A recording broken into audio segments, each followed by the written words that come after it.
YouTube channel में आपका हार्दिक स्वागत करता हूं। जैसे कि अपना चल रहा है जो अपन पढ़ रहे हैं सर, वो पढ़ रहे हैं पशु नस्लें। और पशु नस्लों में मैंने जो आपको पढ़ाया है, लास्ट टाइम पढ़ाया था मैंने आपको ऊंट की नस्लें। अब देखो अपना जो चल रहा है, पहले पहले अपन ने पशु गणना पढ़ी, फिर मैंने आपको बकरी की नस्लें पढ़ाई। अब वर्तमान जो चल रहा है आपका, वो चल रहा है सर आपकी ऊंट की नस्लें। देखो अपन ने कल ऊंट की चर्चा की थी, थोड़ा सा मैं आपको और कल कल के लिए रिवाइज करा देता हूँ। आज के लिए देखो कल वाली क्लास को देखो। आपको मैंने बताया कि यदि आपसे कहा जाए सर कि बताइए जो आपके सर ऊंट है, ऊंट जो है उनकी सर्वाधिक जो संख्या है आपकी, सर्वाधिक जो संख्या आती है वो सर कहां पर है? वो सर है आपकी कहां पर? बीकानेर में। सर्वाधिक ऊंट कहां पर है भैया? बीकानेर में। और आपको याद रखना है सर कि जो ऊंट है आपके, यदि आपसे कहा जाए सर कि ऊंट को राज्य पशु का, राज्य पशु का दर्जा कब दिया गया, तो आपको याद रखना है सर कब दिया गया? 30 जून 2014 को। 30 जून 2014 को क्या दिया गया सर? दर्जा दिया गया।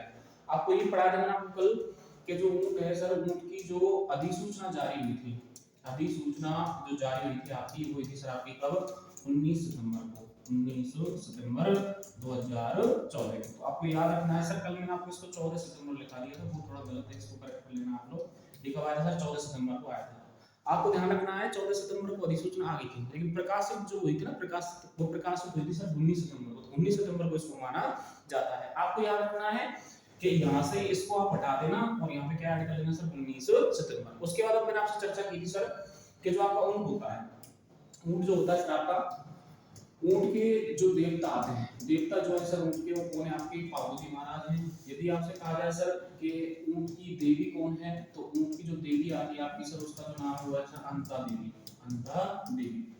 यदि आपसे कहा जाए सर बताइए जो आपका बूढ़ा ऊंट होता है, बूढ़ा जो ऊंट होता है उसको क्या कहते हैं? तो उसको अपन बोलते हैं पाकट। क्या बोलते हैं भैया? पाकट। यदि आपसे कहा जाए कि सर बताइए जो ऊंट होता है, ऊंट का जो आभूषण होता है, ऊंट का जो आभूषण है आपका, उसको क्या बोलते हैं? तो उसको अपन बोलते हैं सर गोरबंद। क्या बोलते हैं भैया?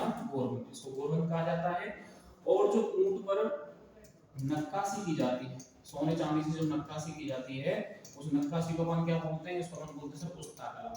इसको उस्ता कला कहा जाता है। इसके जो सर कलाकार है वो हिसासुद्दीन, हिसासुद्दीन। तो हिसासुद्दीन जो है सर इसके क्या है? वो कलाकार है। तो देखो ऊंट का जो देवता होता है वो कौन सा होता है? पावजी महाराज। देवी कौन सी होती है? अंता देवी होती है। बूढ़ा ऊंट को क्या बोलते हैं? पाकट बोलते हैं। आभूषण जो होता है कौन सा होता है भैया? आपका गोरबंद होता है। उनकी जो नक्काशी होती है उसको क्या बोलते हैं? मान लो उस्ता कला इसको कहा जाता है। उसके अलावा मैंने आपको पढ़ाया सर कि जो आपका ऊंट होता है, यदि आपसे कहा जाए सर कि ऊंट महोत्सव कहाँ मनाते हैं, तो ऊंट महोत्सव जो है सर आपका, वो तो कहाँ मनाया जाता है? आपकी बीकानेर के अंतर्गत। और यदि आपसे कहा जाए सर कि ऊंट का मेला कहाँ पड़ता है, तो मेला जो होता है सर ये कहाँ पड़ता है? पुष्कर झील अजमेर में। पुष्कर झील जो अजमेर है आपकी, वहां पर क्या पड़ता है सर? इसका मेला पड़ता है। अगला आपको ध्यान रखना है सर कि जो आपका है राष्ट्रीय ऊंट अनुसंधान संस्थान, राष्ट्रीय जो ऊंट अनुसंधान संस्थान जो है सर आपका, वो सर कहां पर है? आपका जोड़बीड़ बीकानेर में। तो आपको याद रखना है सर जोड़बीड़ बीकानेर। तो जोड़बीड़ बीकानेर के अंतर्गत क्या है सर? आपका ऊंट संस्थान है। तो ये कुछ पॉइंट है जो मैंने आपको कल पढ़ाए थे। तो जोड़बीड़ बीकानेर में तो इसका क्या है सर? आपका ऊंट संस्थान है आपका। और यदि आपसे कहा जाए सर बताइए जो ऊंट होता है, इसका ऊंट महोत्सव कहाँ मनाया जाता है? तो बीकानेर में मनाया जाता है। ऊंट का मेला कहाँ बनता है सर? पुष्कर झील अजमेर में पड़ता है। और आपको ध्यान रखना है कि सर जो ऊंट है आपका, यदि आपसे कहा जाए कि राजस्थान का कैमल मैन कौन है, तो राजस्थान का जो कैमल मैन आता है उसका जो नाम है उसको हम बोलते हैं अशोक टांक।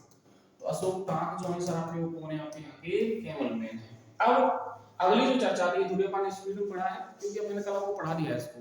तो देखो अब जो अगली चर्चा करेंगे अपन लोग, करेंगे सर नस्लों के ऊपर। जो नस्लें आपकी राजस्थान के अंतर्गत ऊंट की, देखो जो आपका ऊंट है, यदि आपसे कहा जाए कि सर ऊंट जो होता है इसका उपनाम क्या होता है, देखो भैया ध्यान रखना है सर, इसको राजस्थान का जहाज कहा जाता है। राजस्थान का जहाज ही बोलते हैं कई जगह, तो इसको राजस्थान का जहाज। पहले प्राचीन काल में क्या होता था? रियासत काल में जो लोग थे ना सर्वाधिक ऊंट का उपयोग करते थे, तो ऊंट का उपयोग करते थे, तो इसलिए इसको राजस्थान का भी जहाज कहते हैं। पहले कोई वाहन थोड़ी थी, तो उस टाइम पे इसको राजस्थान का जहाज माना जाता था। उसके अलावा यदि आपसे कहा जाए सर इसको अपन क्या बोलते हैं सर? इसको रेगिस्तान का जहाज भी कहा जाता है।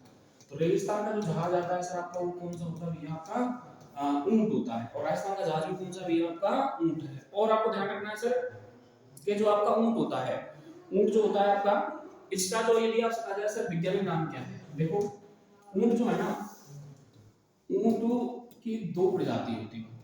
कौन कौन सी? पहली पहली जो आती है सर आपकी ऐसा ऊंट जिस पर मात्र एक ही कुबड़ पाया जाता है, एक ही कुबड़ जिस पर मिलता है।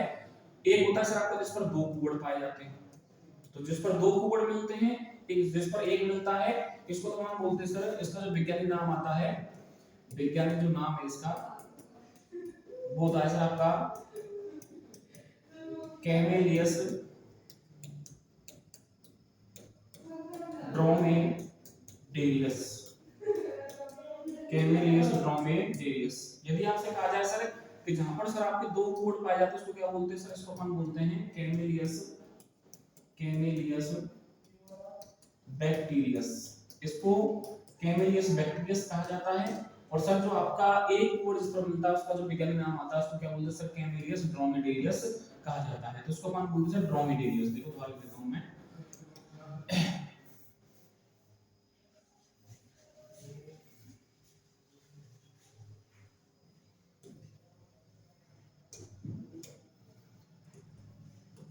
कैमेलियस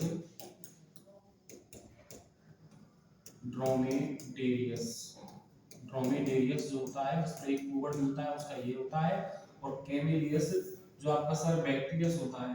आपको ध्यान रखना है सर, ये जो जिसमें दो कुबड़ पाए जाते हैं आपके, वो होता है सर आपका कैमेलियस, कैमेलियस बैक्टीरियस।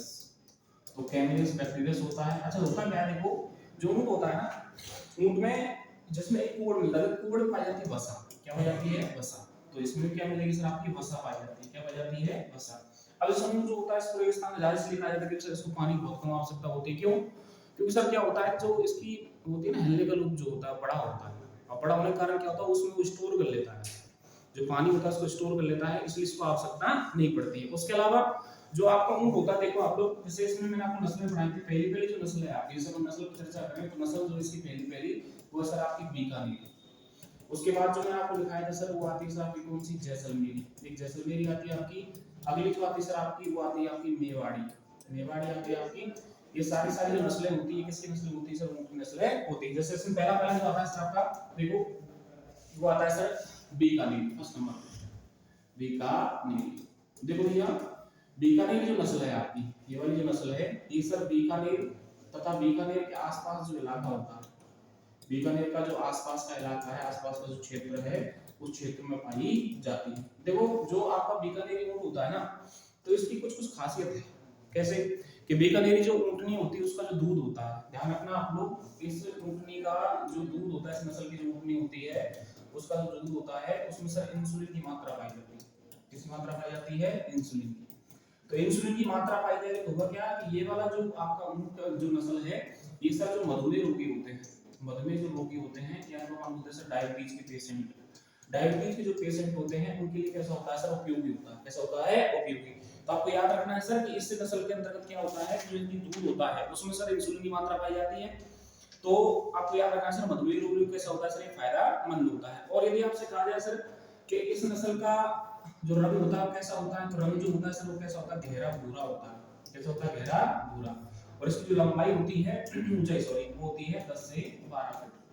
तो 10 से 12 फुट क्या होती है सर, इसकी ऊंचाई होती है। और रंग जो होता है वो कैसा होता है सर, काला भूरा होता है या गहरा भूरा होता है। अगला सुनो आप लोग, जो ये नस्ल है, जो बीकानेर नस्ल होती है, बीकानेर नस्ल जो होती है इसमें क्या होता है, जो ऊंट होता है ना उसका जो सर होता है, ऊंट का जो सर होता है सिर पर एक सर मतलब खड्डानुमा आकृति पाई जाती है। इसकी जो पहचान है, जो खड्डा होता है ना उसके समान क्या पाई जाती है, इसमें आकृति पाई जाती है, जिसको हम बोलते हैं सर स्टॉक कहते हैं। क्या कहते हैं? स्टॉक।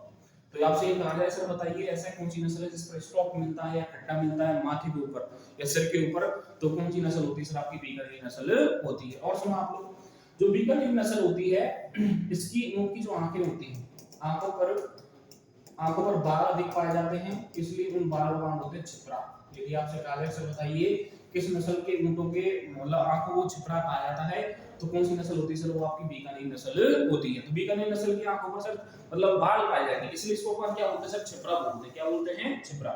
अगला ध्यान रखना आप लोग, जो आपका जो ये वाली नस्ल है बीकानेर की जो नस्ल है, ये जो आपने पढ़ा था संस्थान जोड़बीड़ बीकानेर, जोड़बीड़ बीकानेर, तो जोड़बीड़ बीकानेर जो है सर इस नस्ल के अंतर्गत जो आपका राष्ट्रीय ऊंट अनुसंधान संस्थान जोड़बीड़ बीकानेर में है, उसमें इस नस्ल का अनुसंधान वर्तमान में चालू है। तो क्या पढ़ाया मैंने आपको आज, देखो बीकानेर नस्ल बीकानेर के आसपास वाले क्षेत्रों में पाई जाती है। ऊँटनी के दूध में क्या किसकी मात्रा मिलती है, इंसुलिन की। ये किसके लिए उपयोगी होता है सर, मधुमेह रोगियों के लिए उपयोगी होता है। और सर इसका रंग कैसा होता है, गहरा भूरा होता है। लंबाई कितनी होती है, ऊंचाई सॉरी 10 से 12 फीट होती है। और आप लोग सुनो कि सिर पर क्या मिलता है सर, खड्डा मिलता है। इसको अपन क्या बोलते हैं सर, स्टॉक बोलते हैं। क्या बोलते हैं, स्टॉक। और जो बीकानेर नस्ल जो होती है इसकी आंखों पर घने बाल पाए जाते हैं। घने क्या पाए जाते हैं, बाल। इसलिए उनको क्या कहते हैं सर, छिपरा कहते हैं। क्या कहते हैं भैया, छिपरा। तो आपसे ये भी कहा जाए सर कि बताइए छिपरा किस नस्ल की मतलब ऊंट में मिलता है, तो बीकानेर नस्ल की ऊंट में पाया जाता है। अगला आता है सर, आपको देखो अगला सेकंड नंबर पे जो नस्ल आती है उसको अपन बोलते हैं जैसलमेरी। क्या बोलते हैं भैया, जैसलमेरी। देखो ये वाली जो नस्ल है आपकी सर, ये जैसलमेर में पाई जाती है। किसमें पाई जाती है, जैसलमेर में। जो ये वाली नस्ल है ना आपकी जैसलमेर नस्ल होती है, इसका जो ऊंट होता है सर वो कैसा होता है, दुबला पतला होता है। कैसा होता है, दुबला पतला। मतलब सबसे जो कमजोर नस्ल होती है ना, कौन सी होती है सर, आपकी जैसलमेरी होती है। और आपको ध्यान रखना है सर कि जो आपका दुबला पतला होता है इसकी जो लंबाई होती है वो होती है सर 7 से 9 फीट होती है। और ये हल्के भूरे रंग का पाया जाता है। तो ये हल्के भूरे रंग का है सर। जो ऊंचाई होती है वो 7 से 9 फीट होती है। कैसा होता है सर, ये दुबला पतला होता है। और कहां मिलता है सर, ये जैसलमेर में। ऐसा बताया जाता है कि सर जो जैसलमेर है ना आपका, जैसलमेर के पास में सर आपका पाकिस्तान। तो पाक प्रांत जो है आपका, पाक प्रांत के अंतर्गत क्या मानते हैं सर, इसकी उत्पत्ति मानते हैं। मतलब उत्पत्ति वहां पर है। और सर सर्वाइवल है इसका सर्वाधिक, वो कहां पर है सर, आपके राजस्थान के अंतर्गत है। कौन से जिले में सर, आपके राजस्थान में। और यदि आपसे कहा जाए सर कि यदि ये कहा जाए कि ये वाला दुबला पतला है, तो एक चीज बताओ तो मुझे, ये सर चलने में क्या होता है, स्पीड से चलता है। स्पीड से चलता है। तो देखो जो होते हैं ना आपके जवान जो होते हैं, जो सेना के जवान होते हैं, सेना के जवान जिस नस्ल का प्रयोग करते हैं वो कौन सी नस्ल होती है सर, आपकी जैसलमेरी। जैसलमेर नस्ल जो होती है इसका क्या करते हैं सर, प्रयोग करते हैं। ऐसा मानते हैं कि ये वाली जो नस्ल होती है आपकी, जो आपकी ऊंट की नस्ल है, ये सर 100 से 120 किलोमीटर प्रति घंटा के हिसाब से क्या करती है सर, गति करती है। तो आपसे कहा जाए दुबला पतला कौन सा है, सवारी के लिए प्रयोग कौन सा किया जाता है, या सेना में कौन सा उपयोग लिया जाता है, तो कौन सा होता है सर, आपको जैसलमेरी ऊंट होता है। और आपको ध्यान रखना है सर कि जैसे ठंडी रातें होती है ना, ठंडी रातों में क्या होता है सर कि ये अत्यधिक तेजी से दौड़ता है। जैसे ठंडी रातें जब होती है तो इसकी स्पीड बढ़ जाती है, 140 हो जाती है। कितनी हो जाती है, 140। तो ये कौन सा ऊंट है सर, आपका जैसलमेरी। अगला सुनो आप लोग, अगला जो ऊंट आता है सर आपका, उसका जो नाम आता है सर वो आता है मेवाड़ी नस्ल। देखो अगला जो ऊंट है सर आपका, वो है सर आपका मेवाड़ी नस्ल का जो ऊंट है। देखो मेवाड़, और मेवाड़ के बारे में आपने पढ़ा होगा सर कि हिंदू सूरज अजी, और सर पर मतलब चांद के समान जो आकृति होती है, हिंदू सूरज इनको माना जाता है, वो मेवाड़ी की। मेवाड़ जो प्रांत है हमारे राजस्थान में, कहां पर है सर, जैसे आप पढ़ते हो ना उदयपुर। दूसरा है सर आपका कहां पर सर, राजसमंद, राजसमंद के अंतर्गत है। और यदि आपसे कहा जाए सर जो आपका चित्तौड़गढ़, ये सारे सारे जो इलाके हैं, चित्तौड़गढ़ वाला इलाका है, ये कौन से प्रांत में आता है सर, मेवाड़ प्रांत में आता है। ये वाला जो मेवाड़ी नस्ल होती है इसमें क्या होता है कि जो मतलब पैर होते हैं, इस नस्ल के जो पैर होते हैं वो मजबूत होते हैं, मतलब गद्दीदार नहीं होते। हालांकि सबके कैसे होते हैं सर, गद्दीदार होते हैं, लेकिन इस नस्ल के कैसे होते हैं भैया, मजबूत होते हैं। और मजबूत होने के कारण क्या होता है सर, ये पहाड़ों पर आसानी से चलते हैं। पहाड़ों पर आसानी से क्या करते हैं सर, ये चलते हैं। क्योंकि अपन जो पढ़ेंगे अरावली पर्वतमाला, तो अरावली पर्वतमाला जो है आपकी सर वो कहां से है, अपन इस प्रकार से पढ़ते हैं, तो इस प्रकार से। ये तो है आपका सर कहां पर, गुजरात, पालनपुर गुजरात। और ये जो है सर आपका, ये कौन सा आपका सर, दिल्ली। कौन सा है, दिल्ली। तो एक चीज बताओ तो मुझे कि जो यहाँ पर, यहाँ से जब आप निकलेंगे तो यहाँ पर राजस्थान के इलाके स्टार्ट होंगे, मेवाड़, चित्तौड़गढ़, ये राजस्थान है आपका इस प्रकार से। पतंगाकार होगा राजस्थान इस प्रकार से, ये दक्षिणी इलाका ये वाला। तो होता क्या है कि यहाँ पर पहाड़ पाए जाते हैं, पहाड़ों पर चलने के लिए जो उपयोगी होता है, कौन सी नस्ल होती है सर, आपकी मतलब मेवाड़ी नस्ल होती है। इसलिए इस नस्ल को रियासत काल में मालवाहक नस्ल कहा जाता है। तो मालवाहक नस्ल क्यों कहते हैं, क्योंकि ये नस्ल जो होती है आपकी सर, ये पहाड़ों पर चलने में क्या होती है सर, आपकी मतलब उपयोगी होती है। तो मालवाहक ये कोई सेना के लिए जो उपयोगी होती है वो कौन सी होती है सर, आपकी जैसलमेरी होती है। और बीकानेरी जो नस्ल होती है सर आपकी, उस पर स्टॉक पाया जाता है, उसके बाद वो छिपरा कहा जाता है। और यदि आपसे कहा जाए कि सर बताइए जो आपका ऊंट होता है, बीकानेर जो ऊंट होता है, उसमें अनुसंधान चल रहा है, जो जोड़वीर बीकानेर है उसमें जो राष्ट्रीय अनुसंधान संस्थान है उसमें क्या चल रहा है सर, उसका शोध चल रहा है। और आप लोग ये जरूर याद रखना भैया, देखो देखो आप लोग अपन ने अभी पढ़ा, देखो रेगिस्तान का जहाज कहते हैं। और सर इसको क्या बोलते हैं, राजस्थान का जहाज कहा जाता है। कौन से कानून कहते हैं सर इसको, रियासत कानून। कौन से कानून कहते हैं सर, रियासत कानून। अगला सुनो आप लोग, अगला जो आता है सर जिसपे एक वर्ड मिलता है उसका वैज्ञानिक नाम होता है कैमेलियस ड्रोमेडेरियस। और सर जो आपका दो कुबड़ होते हैं उसका नाम होता है सर कैमेलियस बैक्टीरियस। तो आपको याद रखना है कि जो ऊंट होता है उसकी दो नस्लें होती हैं, जिन पर दो कुबड़ वो सर कैमेलियस बैक्टीरियस, जिस पर एक तो उसमें कौन सा होता है सर कैमेलियस ड्रोमेडेरियस होता है। अगला अब हम पढ़ा है सर कि पहली नस्ल कौन सी आपकी बीकानेरी, दूसरी कौन सी है जैसलमेरी, और अगली कौन सी सर आपकी मेवाड़ी। थोड़ा सा बता देता हूं आपको, इसको बोलते हैं मालवाहक। क्या बोलते हैं, मालवाहक। इसका प्रयोग कौन करते हैं सर, हम लोग सेना में जवान। तो सेना में जो जवान काम में लेते हैं कौन सा होता है सर आपका जैसलमेरी होता है। और सर जिस पर स्टॉक पाया जाता है या जिस पर जिपरा पाया जाता है, इसको जिपरा कहा जाता है, वो कौन सा होता है सर आपका बीकानेरी होता है। एक और होता है सर आपका नागौरी। नागौरी जो नस्ल होती है सर इसको अपन क्या बोलते हैं सर, इसको सवारी वाली नस्ल भी कहा जाता है। सवारी नस्ल जो होती है वो कौन सी होती है सर आपकी, नागौरी होती है। ठीक है जी, तो कितनी नस्ल होती है सर आपकी, 4 नस्ल होती है। तो यहाँ पर उनकी नस्ल कंप्लीट होती है। अभी अगली चर्चा करेंगे अपन लोग किसी और वंश के ऊपर। अगर सब कुछ ठीक लग रहा है, पढ़ने में इंटरेस्ट आ रहा है, हम कुछ नया सीख रहे हैं, तो लाइक करो, शेयर करो, कमेंट करो अच्छे से। थैंक यू, धन्यवाद।